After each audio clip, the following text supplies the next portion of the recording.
ये क्यूब मैं काफ़ी देर से ट्राई कर रही हूँ सॉल्व करने के लिए, लेकिन ये हो नहीं रहा। ओ ओ ओ ओ मुझे याद आया कि हर क्यूब के लिए डिफरेंट एल्गोरिदम होता है।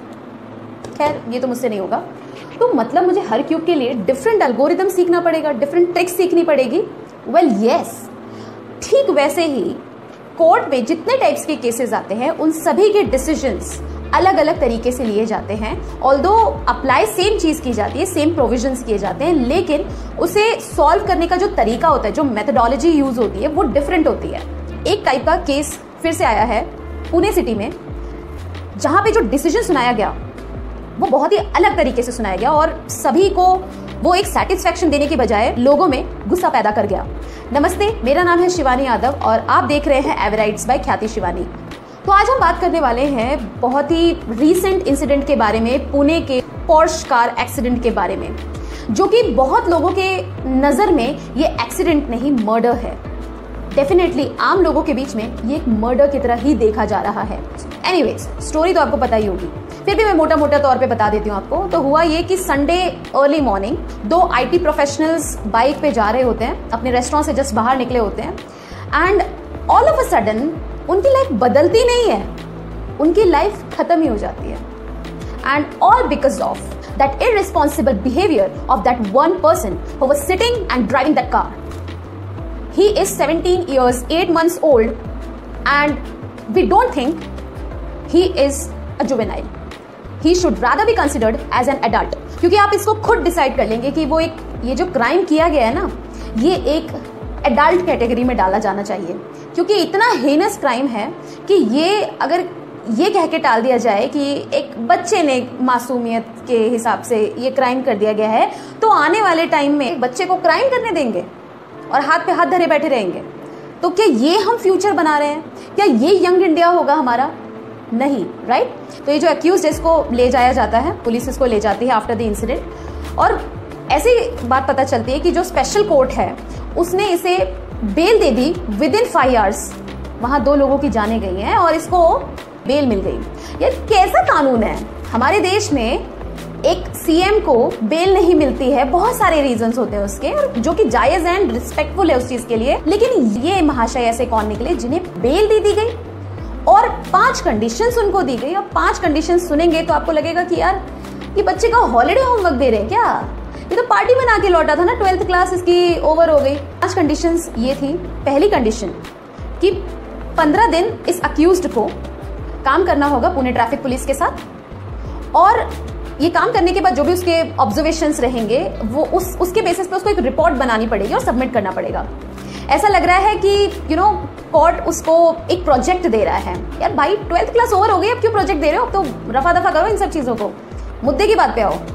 फिर दूसरी कंडीशन ये उसको दी गई कि right an essay of 300 words. कैसे स्पेसिफाई किया गया है, 300 शब्दों में निबंध लिख के बताओ रोड एक्सीडेंट्स के बारे में। तो ये तो असाइनमेंट हो गया आफ्टर 12th क्लास, ये तो हॉलिडे होमवर्क होने ही नहीं चाहिए ना सर। तो इस तरीके से तो जितने भी ट्रक ड्राइवर्स हैं, they should always be prepared कि कभी भी हम किसी को अगर ठोक के चले जाएंगे तो हमें ज़्यादा कुछ नहीं करना है, बस एक 300 शब्दों का ऐसे मेमोराइज होना चाहिए ताकि हम लिख सकें और अपनी बेल करवा सकें इजीली।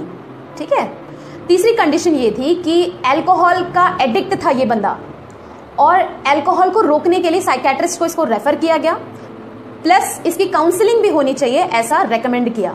4th सुनेंगे तो आप सोचोगे कि क्या मजाक हो रहा है। उसको बोला गया कि फ्यूचर में अगर किसी भी तरीके का अगर तुम रोड एक्सीडेंट विटनेस करते हो, देखते हो आते जाते सड़कों पे, तो जो विक्टिम्स हैं, जो उस हादसे का शिकार अगर हो जाएंगे, तो उन विक्टिम्स की मदद करना। उस बंदे ने 2 लोगों को जान से मार दिया। हाँ, उसने मदद नहीं करी। अब ये भाई साहब जाएंगे कहीं मदद करके, ये तो ऐसा हो गया कि पाप करो और गंगा नहा लो। तो ये जो 5 कंडीशंस के बेसिस पे जो भी जजमेंट सुनाई गई, इससे पुणेकर्स का तो गुस्सा फैला ही, और जायज भी है।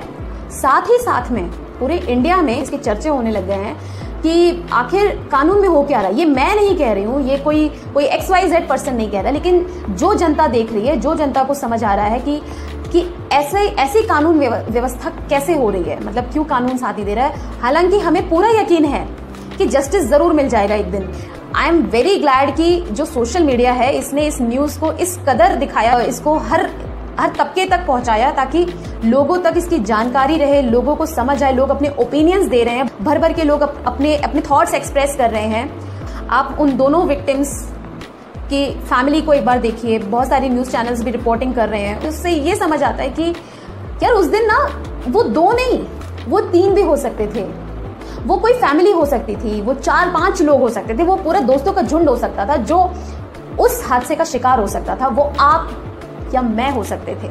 तो अगर उन दोनों लोगों के साथ अगर ऐसी कोई घटना हुई है जिसका खामियाजा उनकी पूरी फैमिली को भुगतना पड़ रहा है, तो ये क्राइम सिर्फ 2 लोगों पे नहीं हुआ है, ये फैला है उनके परिवारों तक। एक लड़का या एक लड़की पुणे जैसे सिटी में एस्पायर करते हैं। Pune is such a vibrant city and इतनी अपॉर्चुनिटीज ऑफर करता है कि ऑल ओवर इंडिया से IT प्रोफेशनल्स हैं, सब एस्पायर करते हैं कि पुणे एक बार जरूर जाए, उन्हें उनका सेटलमेंट हो जाए पुणे में। और वहाँ आने के बाद सडनली इस टाइप की कुछ घटना घट जाती है। और ये वो बच्चे हैं जो टैलेंटेड हैं, जो टैलेंट के बेसिस पे माइग्रेट कर गए दूसरे सिटी में अपना फ्यूचर बनाने के लिए, और किसी के कंधों पर उनके भाई बहनों की पढ़ाई की, उनके आगे की जिंदगी की जिम्मेदारी थी। अकेला कोई इंसान अकेला ब्रेड विनर था अपनी पूरी फैमिली का, वो सहारा छिन गया एक फैमिली से। कोई एक लड़की थी जो अपनी फैमिली की बहुत क्लोज थी, लाडली बेटी थी, उसको कितने प्यार से पाला पोसा, उसकी फ्रीडम की रिस्पेक्ट करते हुए उसे दूसरे सिटी में नौकरी करने भेजा, पढ़ने लिखने भेजा, अपनी लाइफ बनाने भेजा, और अचानक से उसकी लाइफ बनने से पहले ही खत्म हो जाती है। और साथ में मजाक उड़ाने के लिए ये किस तरीके के डिसीजन सामने आ जाते हैं जो फैमिली को पूरी तरीके से तोड़ देते हैं। तो सवाल तो उठने चाहिए और सवाल उठाए जाने चाहिए, मगर 3 सवाल जो हैं, जो बहुत ही ज़्यादा इम्पॉर्टेंट है इस स्टेज पे, वो ये हैं। पहला, क्या इस तरह के क्राइम के लिए जो प्रेजेंट कानून है वो ठीक है? ऑब्वियसली मैं और आप कोई प्रोफेशनल्स नहीं हैं, हम कोई एक्सपर्ट्स नहीं हैं, लेकिन इतनी सोच समझ है कि हम अपने रैशनल माइंड को यूज़ करके हम एक कंक्लूजन पे पहुंचते हैं कि ये चीज़ हमारे लिए सही हो सकती है या ये चीज़ हमारे लिए नहीं सही हो सकती है। उसके बेसिस पे आई एम आस्किंग। सेकेंड, क्या ऐसे क्राइम्स के लिए किसी की उम्र देखनी चाहिए? इतना हेनस क्राइम हुआ है कि 17.8 साल का लड़का अगर ये क्राइम कर रहा है तो उसे जुवेनाइल कंसिडर करना चाहिए या एक अडल्ट की तरह उसका ट्रायल होना चाहिए? और तीसरा और आखिरी, क्या अक्यूज्ड की फैमिली को, जो विक्टिम के फैमिलीज हैं, उन तक रीच आउट करना चाहिए?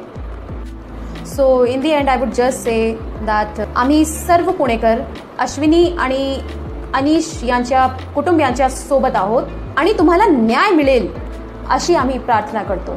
जय हिंद, जय भारत।